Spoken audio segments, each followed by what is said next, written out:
नमस्कार दोस्तों, केसीपी गुरुकुल में आपका स्वागत है।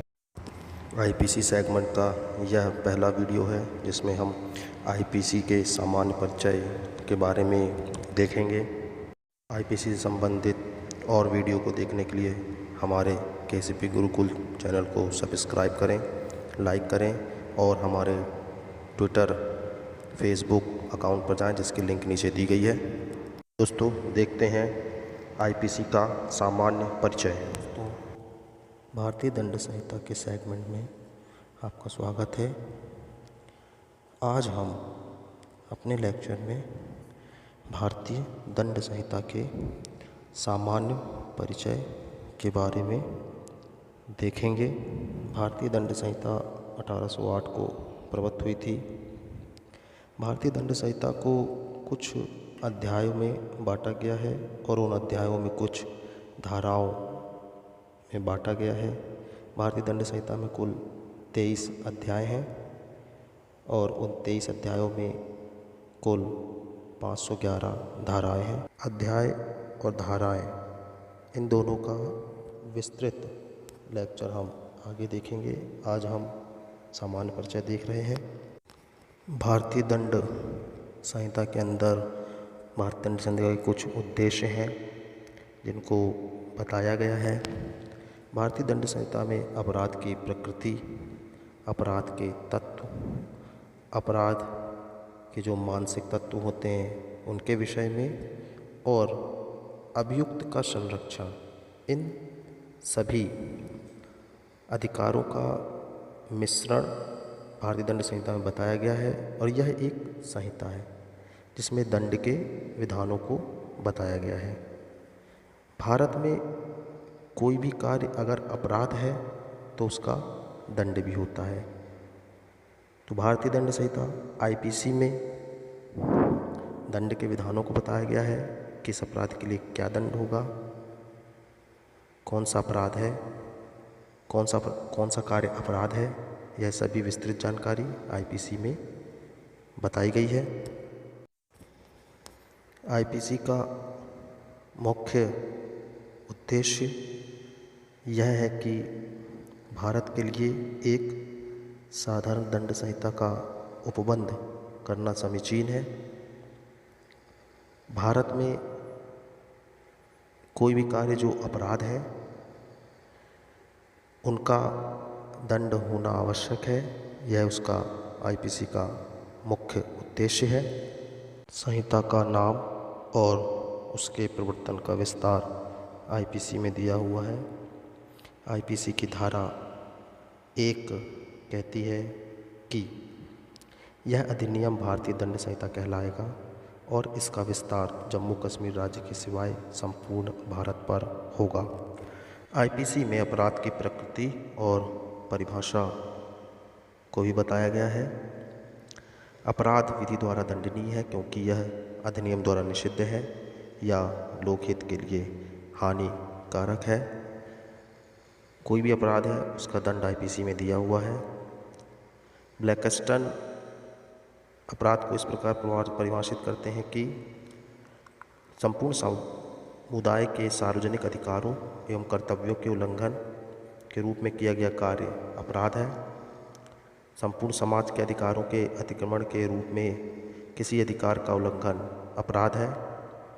भारतीय संविधान में जो भी अधिकार एक मानव को दिए गए हैं, अगर कोई दुराशय से उस मानव के अधिकारों का उल्लंघन करता है या उसका अतिक्रमण करता है तो वह भारतीय दंड संहिता के अनुसार एक दंडनीय अपराध होगा। आईपीसी अपराध के तत्व के बारे में भी विस्तृत विवरण देती है। अपराध के कुछ तत्व होते हैं। अगर कोई कार्य अपराध है तो उसमें मूल तत्व क्या होंगे इसके बारे में आईपीसी में दिया गया है। किसी कार्य के अपराध होने के लिए उसमें कुछ तत्व होना आवश्यक है। वह इस प्रकार है: एक मानव जिसे विशिष्ट ढंग से वैधिक बाध्यता के अधीन कार्य करना है तथा जो दंड आरोपित करने के लिए उपयुक्त विषय है। दूसरा, ऐसे मानव के मन में एक दुराशय है। अगर कोई व्यक्ति कोई कार्य इस आशय से करता है जिसके करने से किसी व्यक्ति को हानि पहुंचती है, कष्ट पहुंचता है, उसे क्षति पहुंचती है और उस कार्य को करने का उस व्यक्ति का दुराशय है, तो वह एक अपराध होगा। ऐसे आशय को पूरा करने के लिए किया गया कोई कार्य, अगर कोई कार्य दुराशय को पूरा करने के लिए जिससे किसी को क्षति होती है किया जाता है, तो वह कार्य एक अपराध होगा। ऐसा कोई कार्य जिसके द्वारा किसी मानव को या संपूर्ण समाज को कोई क्षति पहुंचती है, तो वह कार्य अपराध होगा। तो अपराध के मुख्यतः 4 तत्व होते हैं। इन चारों तत्व से मिलाकर अपराध बनता है, ऐसा आईपीसी कहती है।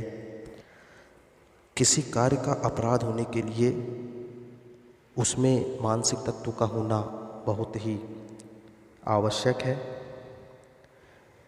जब तक कि किसी व्यक्ति के मन में उसकी मन स्थिति उस अपराध को करने की नहीं होगी, वह कार्य अपराध सिद्ध किए जाना कठिन होगा।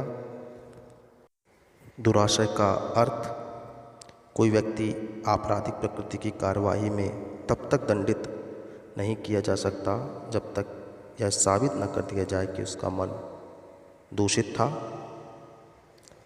आशा और प्रयोजन, आशय इच्छा की वह कार्यवाही है जो किसी प्रत्यक्ष कार्य को निर्देशित करता है।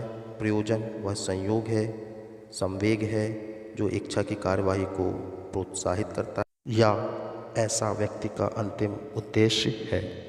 दुराशय अथवा मन स्थिति की उत्पत्ति एवं विकास, किसी अपराध को करने के लिए दुराशय अथवा मन स्थिति की उत्पत्ति का होना आवश्यक है। अगर उस व्यक्ति का मन स्थिति किसी व्यक्ति को क्षति पहुंचाने की है, तो वह अपराध की श्रेणी में आता है।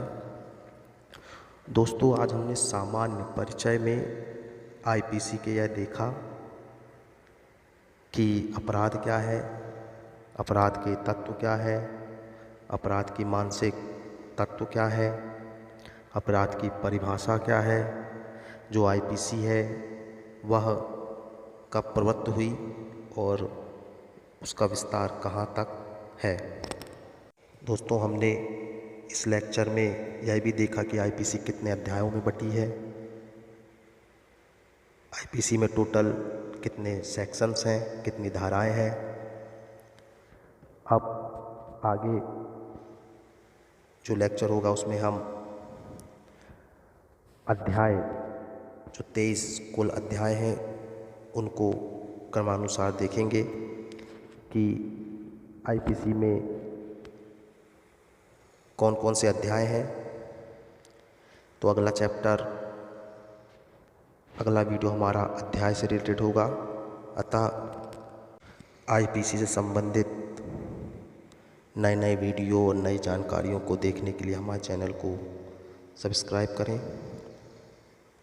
केसीपी गुरुकुल चैनल पर बने रहें। हम इसी तरह आईपीसी से संबंधित, वैदिक ज्ञान से संबंधित नए नए वीडियो आपके लिए लेकर आते रहेंगे, जिससे वैदिक से संबंधित आपकी जानकारी बढ़ती रहे और आपको भविष्य में सहयोग प्राप्त होता रहे। धन्यवाद।